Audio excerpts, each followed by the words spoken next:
So this topic came to my mind mostly because, well, now ADHD is a very trendy topic, especially when it comes to kids and teenagers.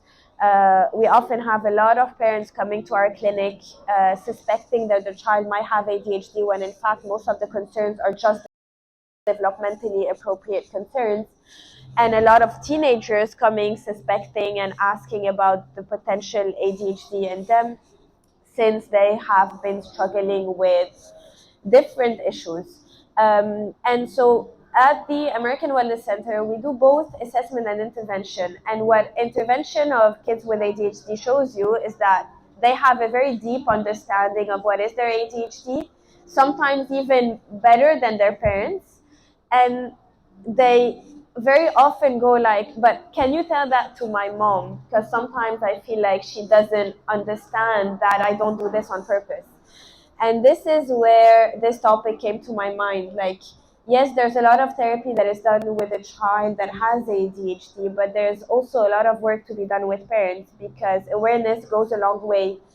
And very often parents are like, just us learning about that and learning about what it means, I feel like it calmed down my child. And I'm like, yeah, because really awareness is once you reach this level of awareness and insight, half the work is almost done. So this is where this topic came to me, and I'm like, okay, let's have a discussion around this. So first of all, like, yes, ADHD, a bit of definition about that. We know it's about hyperactivity, impulsivity, inattention, forgetfulness, and so on. This is what the symptomatology is, but we don't necessarily know what is behind what we call this executive dysfunction disorder. So can anybody tell me what is their understanding about executive functioning and cognitive control? So yes, we know it affects attention, but what does it affect as well? Like, what is personality traits that we tend to see in children with ADHD? Yeah. Yeah, impulsivity, yeah. Any other? Hi. Yeah, what else? Forgetfulness, exactly. So those are the symptoms that are there. The understanding of ADHD is that it's a dysfunction of what we call executive functioning, or in more simple non-medical term, this idea of control in our brain. We all have in this area of our prefrontal cortex. And it's a skill that we call inhibition. What is inhibition? Like, what is your understanding of it? Yeah, in this prefrontal cortex, there is a very important function that is developmentally one of the most fundamental of our development that we call inhibition. Inhibition, in simple word, is the stop signal. Okay, and when we're adults, we have it all very developed, because now I may be thinking about a zillion things. My stop center of my brain is telling me, Cynthia, stop. Just focus on what you're saying. Focus on what others are giving you in terms of feedback, and all your distraction. I'm able to do that because I have a well-developed prefrontal cortex. Whereas in children, this is less developed. Inhibition is one of the first executive function that develops and that shows in our brain. Okay, and it is what underlies the whole development of our executive functioning and attention and cognitive abilities that will come later on. The worse the inhibition, the worse the attention and executive functioning development. And it's very important, because higher order executive functioning is what allows us to have good intelligence, good planning, good organization, good remembering of information, and so on. And we do notice a lot the importance of inhibition. So a long time ago, experiments used to think that, based on experiments, they used to think that executive function does not start to develop before the age of 6. And then they started observing very young children. And I can even talk from my own experience. So I have 2 kids. I have 2 boys, and I observe them a lot, obviously. And so I noticed, like, what do they mean about inhibition in early childhood? So I had my firstborn, who, when he was 6, 7 months of age, started crawling. And whenever he was under a table, was constantly looking up before going back up, because he didn't want to bump his head. And this was around he was 7 months. Now my second one, who I'm a bit worried about, keep on like crawling and boop, and crawling and boop and crawling and like bumping his head maybe 6 times from the start of the table to the end of the table. And I'm like, okay, that one has less developed inhibition. He's more in the acting rather than in delaying a response and making sure that there's a safe environment. The first one is going with more withdrawn anxiety type of behavior. Let's see the second one, but I am sensing a bit of like possible ADHD-ish behavior in his future. So inhibition starts developing early, and this is what underlies what will eventually be more risk in terms of cognitive abilities that can be associated to ADHD. Are you familiar with the marshmallow experiment? Yeah? You want to tell us a bit about it, or? I actually studied it in university. Okay. Basically, it's, I think in a room, there's like the kids, they one by one, they come through, and then there's like a marshmallow on the tables, and then they're like, wait until I come back, and I will tell you when you eat it, and then they just leave the room, and you observe the kid if they're going to eat it or not. Exactly, yeah. So as they get older, they're better. So if they're young, they better outcome. So the marshmallow experiment is something that was done at Stanford University a very long time ago. And so basically it goes like that. You give a bunch of kids 2 options. Either you can eat 1 marshmallow now, or if you can wait 15 minutes, you would get 2. And then they leave the child alone facing that marshmallow for about 15 minutes without any adult supervision to really test the decision making of the child, and if he will have the willpower and the proper decision making to get the better gratification. And they formed 2 different groups. The one that were not able to wait and ate this 1 marshmallow immediately, and the ones that made the more informed decision of waiting 15 minutes and having 2 marshmallows. And then they followed up on these 2 groups for 18 years. And they noticed that there was a significant difference in between the groups who was able to wait and the one who wasn't, in terms of academic attainment, SAT scores, lower mental health issues in the group who was able to wait for the delayed gratification, less depression, less substance abuse, less conduct problems, less anxiety over, and so on. And this shows the impact of early inhibition and delayed gratification and what is the long-term outcome of it. And this gives us a good indication of like the ones who are more disinhibited at a young age have higher chances of eventually being diagnosed with ADHD and everything that comes with ADHD, because unfortunately, 20% of the time ADHD comes alone. 80% it comes with mental health issues, anxiety, learning disabilities, motor coordination disorder, and a lot of other conditions that makes it even more complex and difficult to treat. Okay, so this was a bit to give you a bit of like underlying cognitive information about how ADHD starts and what is behind all those symptoms. Now, I want to do an exercise with you. Oh, but I don't have the screen for that. It's fine. Okay, so just raise your hand if this has happened to you before, yes or no. How many of you have found it challenging to resist the urge to make impulsive purchase even when you knew it wasn't necessary? Like when you were shopping? Yeah, 2, 3, 4, 5. Okay. Have any of you struggled with resisting unhealthy food choices, like indulging in sweets or snacks, even when you intended to eat healthy? Okay, another example. How many of you have experienced moments of work when poor self-control led to impulsive decisions that you later regretted? Okay, like not asking for a high enough raise, for example. Have you ever found it challenging to resist procrastination and prioritize tasks impacting your academic or like occupational performance? Okay, and this is for you to try to understand. So you are all adults with fully functional prefrontal cortex, and still sometimes your disinhibition and executive functioning gets in the way of you always showing the proper behavior. Consider this in a child who has a brain that is still under development, most importantly, this prefrontal cortex that is very late to develop. Before the age of 25, they do not have a fully formed prefrontal cortex. And if you are struggling with these things, imagine a child who we always lose our patience with because they don't wait their turn, because they blurt out things, because they want things to happen immediately, because they want their PS, new game, PS, now, and they keep on asking for it. And we're like, okay, stop. Just stop asking for the same thing over and over again. Just have proper time management. Do your tasks on time. Do your study immediately after one reminder. This is not something that is in their hand, and it's not something that they're doing on purpose, obviously.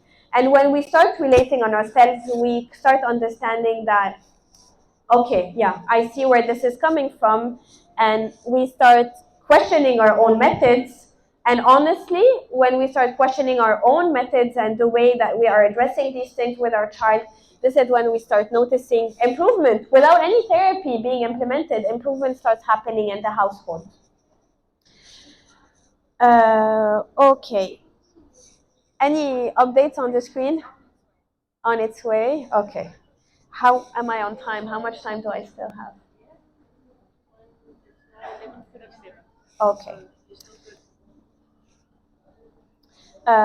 Okay, so let's talk a bit about like the process of how do we identify this, and like what is the first thing that we do after we identify ADHD in a child.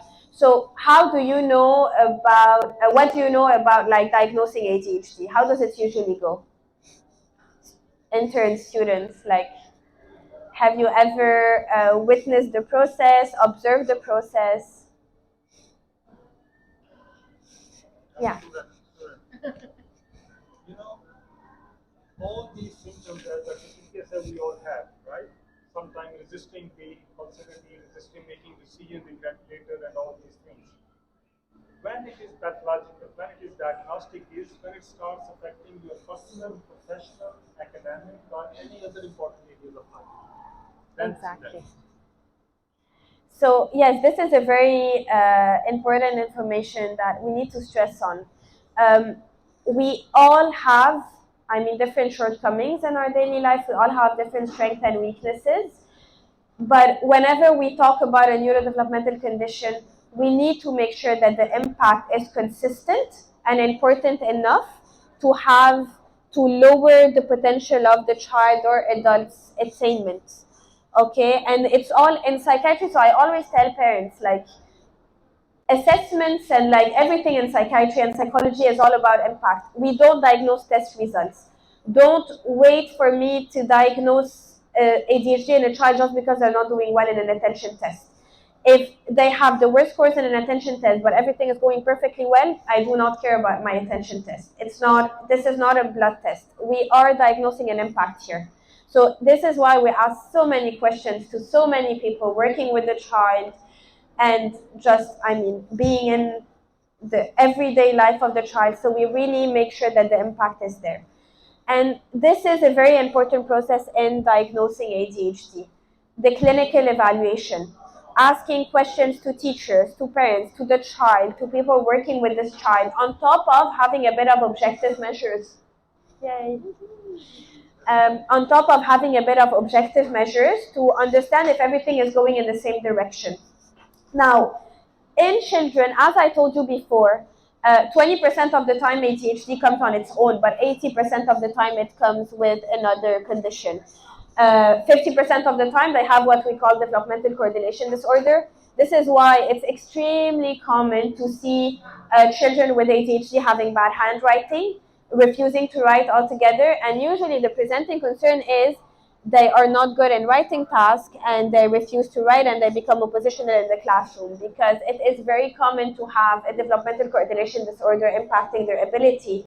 So those are the type of concerns that we hear. And if you look into these concerns, you will notice that they all have to do with this core inhibition weakness that the child is showing. It's hard, so expression from parents, it's hard for them to think before acting.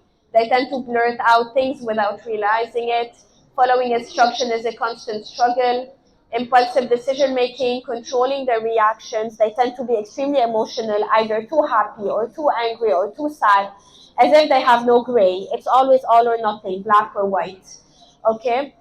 And once again, whenever you think about ADHD, yes, there's an attention and there's hyperactivity, but this is a very superficial way of looking at it. What you have to think of mostly is this idea of control that I'm talking about. Their ability to control their attention, their ability to control their emotions, their ability to control their motor control. This is why there's the hyperactivity, there's the weakness in writing, and it is their ability to control their delayed gratification. This is why they want things immediately, and they keep on nagging up until they have their things immediately. And this is the core issue in ADHD, because eventually when they're out of school, attention will not impact them as much, and they're not going to continue to be hyperactive. By the time they're 12 or 13, hyperactivity wears off.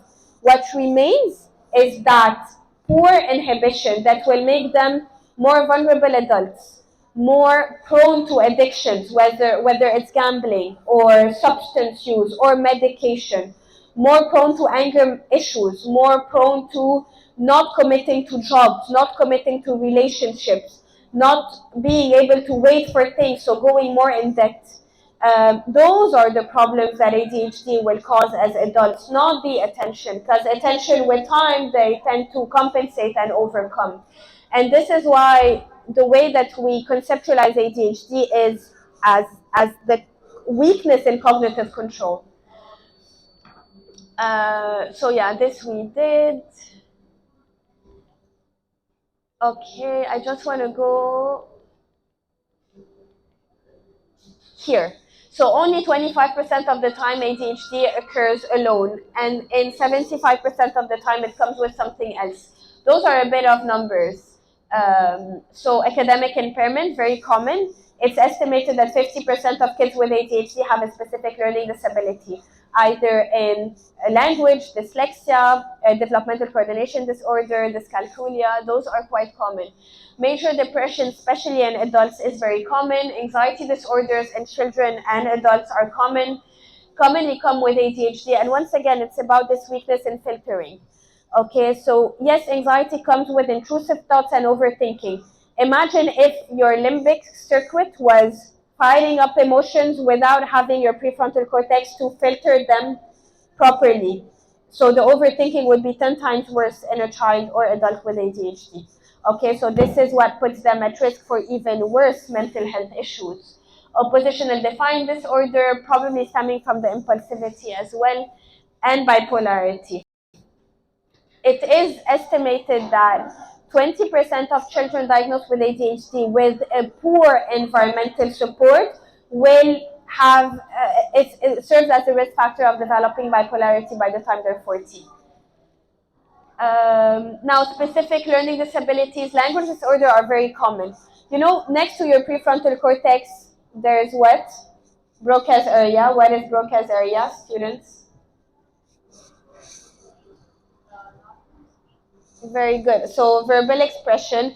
This is why usually a weakness in the prefrontal cortex can sometimes also extend to this ability to express, find my words. So language disorder, or what we call dysphasia, is seen as a coexistent diagnosis of ADHD. And right next to it is the premotor cortex, responsible for fine-tuning of your motor ability, motor dexterity, which also is the reason why we often find DCD, developmental coordination disorder, with ADHD. Tic disorder is common, so it's estimated that one out of 10 child with ADHD has tics, motor tics. Developmental coordination disorder, as I said before, 50. It takes a lot of sessions just to develop a bit of motivation and insight for him to get him to engage. And kids, it's so easy, and they have fun and they want to come, and there's so much work that can be done when they're kids, and it gives better outcome later on. So yes, my answer is the sooner the better. Any other questions? Okay. Well, thank you for listening.